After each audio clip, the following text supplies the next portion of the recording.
So it is, it's 3:00 p.m. Right. The classic afternoon slump. Exactly. You are sitting there at your desk, just staring blankly at your laptop screen. Yeah. And you are practically mainlining cold brew, just to fight off that awful brain fog. We have all been there. For sure. And you probably think you are just tired, right? Like maybe you didn't sleep well, or, I don't know, you ate way too many carbs at lunch. Usually the first thing we blame. Right. But what if, and this is wild, what if the real reason your brain is completely shutting down right now is actually because of your ears? I know, it sounds totally absurd at first. It really does. But when you actually look at the physiological data we are exploring in this deep dive, it's one of the most significant unseen energy drains that we experience as humans. Which is just fascinating. Because our default response to that afternoon wall, almost always chemical. Yeah, reaching for the caffeine. Right. We try to forcefully reboot our central nervous system with stimulants. But we are treating the wrong system entirely. And that is exactly what we are getting into today for you guys. In this stack of notes and research we are diving into, there is just this massive paradigm shift in how we need to understand our cognitive battery. Total shift. Yeah, because think about it for a second. When you are in the middle of that brain fog, just dragging yourself through the afternoon, how often are you leaning in, squinting, and saying, wait, say again? Oh, constantly. Or, sorry, I missed that. Exactly. When someone talks to you, you just can't process it. Well, we tend to think of our bodily systems in complete isolation. Yeah, like silos. Yeah. You have your vision over here, your hearing, your digestion, your cognition. All separate. But the reality of human physiology, what the research shows, is that the brain and your auditory system, they are a package deal. They are wired together. Fundamentally intertwined. So what is happening mechanically in your ears, literally from the moment you wake up, is directly dictating how much metabolic energy your brain has left by 3:00 p.m. Okay, so let's unpack this. Because if the brain and the ear are this package deal, is reaching for that afternoon coffee, essentially just, putting a superficial Band-Aid on a much deeper hardware issue.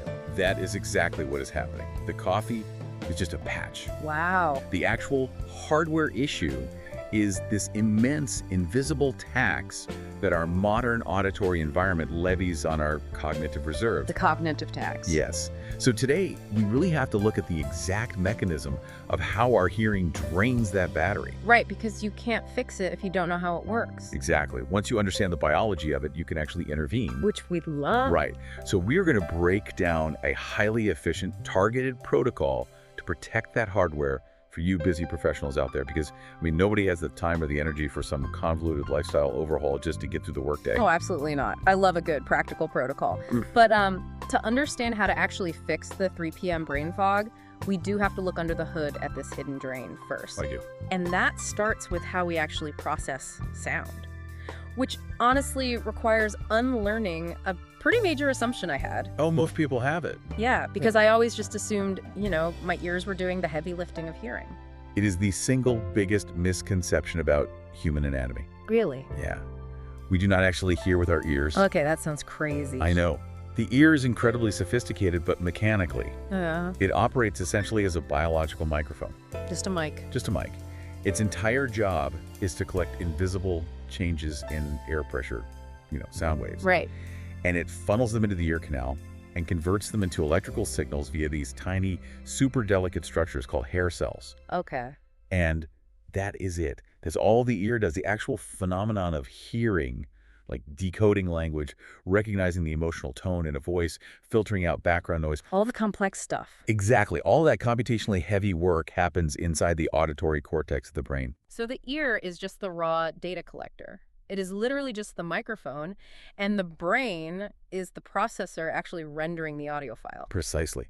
And this is where our modern environment becomes an absolute biological hazard. Because it's too loud. Well, evolution just did not design those delicate mechanoreceptors, those tiny hair cells, to handle chronic industrial noise pollution. Yeah, makes sense. We live with constant traffic, sirens, loud open office floor plans. Lasting podcasts through our AirPods all day. Right. And all of this ambient acoustic trauma physically damages those inner ear mechanisms. They get bent, they get fatigued, and they stop functioning optimally. Which means, and this was the big takeaway for me from the sources, the data being sent to the brain gets corrupted. Yes. The electrical signals that the ear is supposed to send to the auditory cortex, they end up degraded. Like a bad signal. Exactly. They arrive broken, incomplete, and distorted. You are essentially feeding bad data into the processor. So it is basically like trying to watch a 4K video on a terrible Wi-Fi connection. That is a great analogy. Right. Your brain is the computer, and the fan is spinning incredibly loud. The battery is draining rapidly just because it is using all its RAM trying to buffer the audio. Right.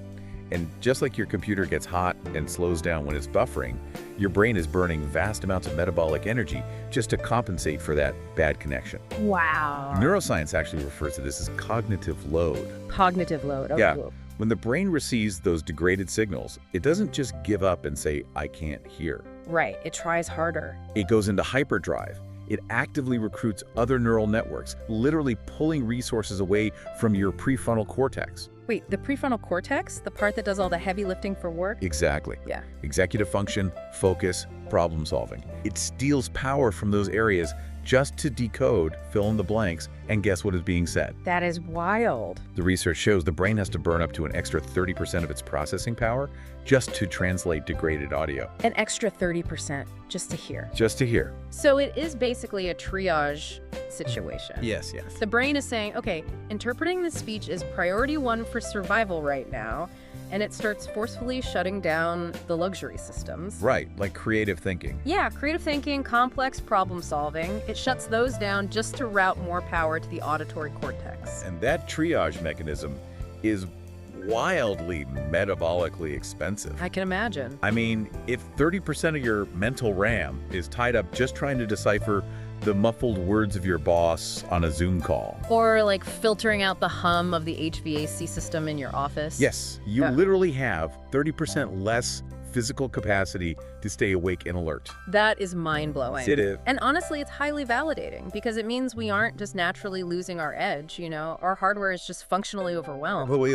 But burning all that extra mental energy is exhausting in the short term. But looking at the sources, the long-term consequences of this constant buffering are significantly more alarming than just needing an afternoon nap. Very much so. We have to look at a landmark piece of research coming out of Johns Hopkins University to really understand the long-term stakes here. Right, the MRI study. Yeah. Their researchers tracked cognitive decline over years, utilizing MRI scans to monitor actual brain volume. Okay. And the correlation they found with hearing is just staggering. They discovered that even mild hearing loss doubles the risk of developing dementia. Wait, I have to challenge that for a second. Sure. Double the risk just from mild hearing loss. Yes. Are we sure this is causation and not just correlation? Because, you know, older adults naturally experience both hearing loss and cognitive decline at the same time, just as a function of aging. It is a totally fair question, and it is a critical distinction to make. But it is exactly what the researchers controlled for. Oh, they did? Yeah, this isn't just two things happening simultaneously. Yeah. And the data gets even sharper when you look at severe hearing loss. What happens then? The risk jumps by 5 times. A 500% increase. A 500% increase in dementia risk. Wow. And the reason they can confidently point to causation is the biological mechanism of what happens to the brain tissue itself. Okay, break that down for us. It comes down to neuroplasticity. Yeah. But operating in reverse. It is a literal use it or lose it scenario. Meaning like structural atrophy. Exactly. If the auditory part of the brain does not receive clear, high-quality sensory stimulation over a long period of time. Because that broken microphone in the ear isn't sending good data. Right. Because of that, the brain reallocates resources. The specific neural pathways in the auditory cortex weaken. The tissue mass literally decreases. Wait, so the brain actually shrinks? Yes, you can see the brain physically shrink on an MRI. That is terrifying. It is, and that structural degradation, that pruning of neural tissue due to sensory starvation, it cascades into broader cognitive decline, bleeding into memory centers like the hippocampus. Okay, so just to clarify the chain of events here for you guys listening, it isn't the loud noise itself directly causing the dementia. Correct. The loud noise damages the delicate microscopic hair cells in your ear.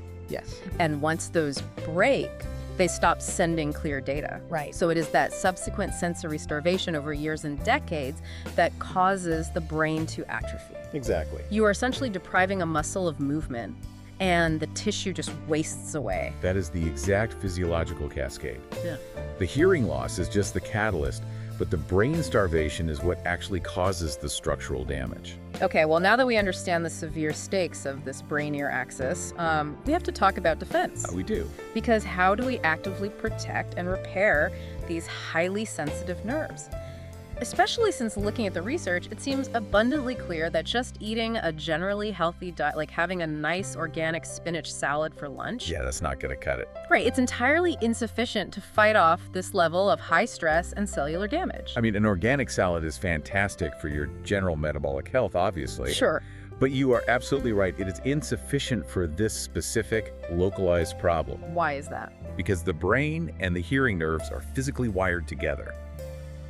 So combating this kind of targeted environment-induced degradation requires a highly specific biochemical approach. Okay.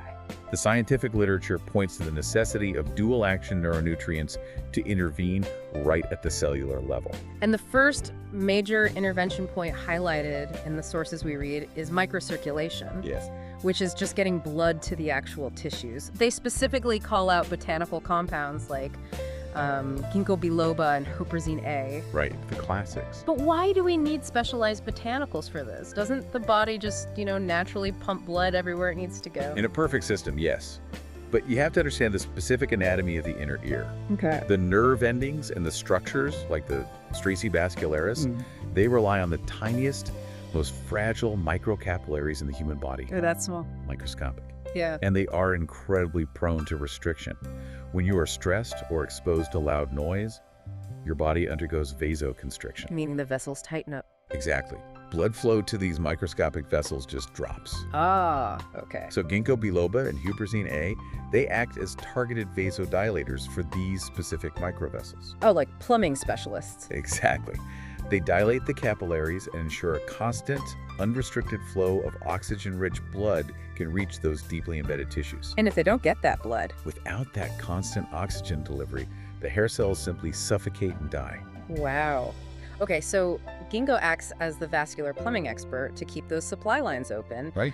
But blood flow alone doesn't fix the active damage that is already happening from, say, living next to a construction site or just the chronic stress of modern life. No, it doesn't. So how do we actually stop the structural breakdown of the cells? That requires addressing oxidative stress. We need cellular fire extinguishers, Cellular fire extinguishers, I like that. which means powerful antioxidants like coenzyme Q10 and alpha-lipoic acid, or ALA. Okay. See, the daily assault of noise pollution forces the mitochondria in your ear to work overtime.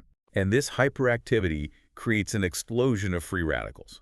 And these are highly unstable reactive oxygen species. Basically cellular rust. Exactly, cellular rust. Free radicals are essentially missing an electron. So they violently rip electrons away from the delicate structures of your auditory hair cells, Just destroying them in the process. damaging or outright destroying them, yes.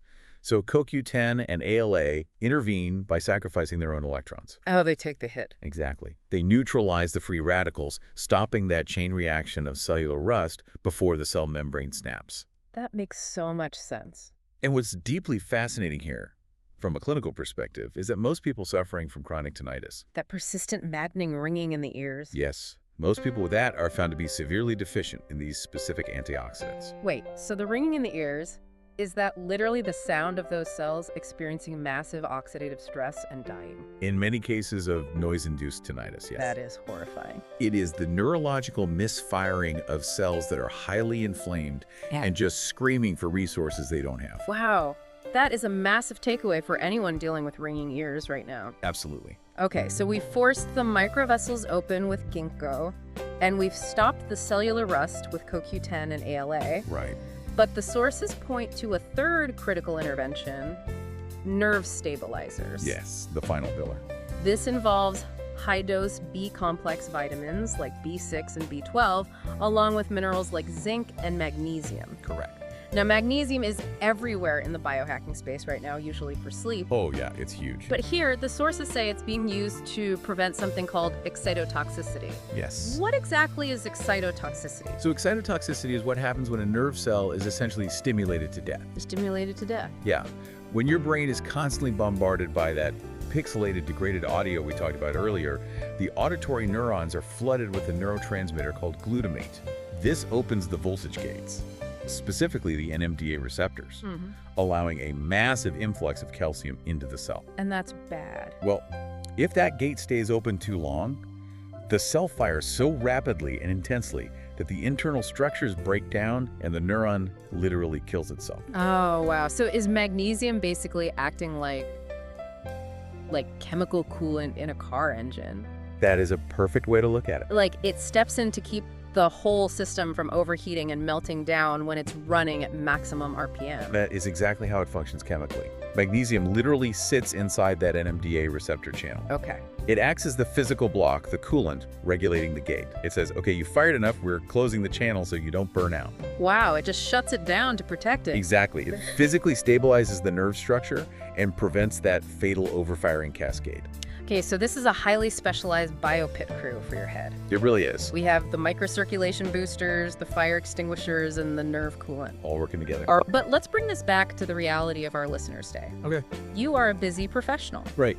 You do not have the time to buy 12 different bottles of individual supplements, painstakingly measure out the correct ratios, and swallow a handful of dry capsules every single morning. No one does. Right. So if we want actual compliance here, how do we make this protocol hyper-efficient? Because efficiency dictates compliance. Exactly. If it's too cumbersome, you just won't do it. Yeah. And this is where the delivery mechanism of these nutrients becomes just as critical as the ingredients themselves. Delivery mechanism, meaning how you take them. Right.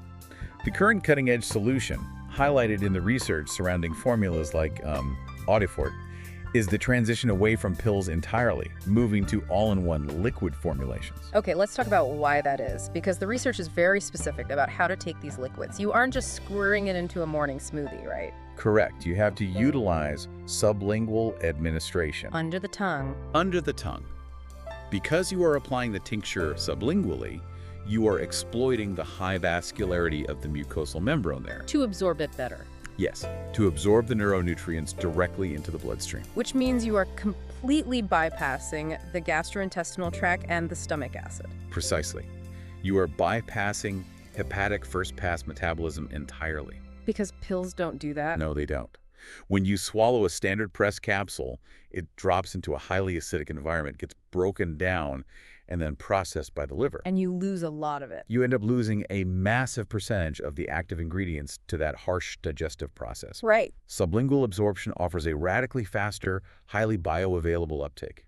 It is maximum efficiency. And a massive advantage for anyone who suffers from GI distress and just can't tolerate handfuls of vitamin capsules. Exactly. So taking it sublingually is essentially giving these nutrients a VIP fast pass straight into the bloodstream. I love that. Bypassing the bouncer at the stomach who normally turns away half the nutrients you just paid for. Exactly.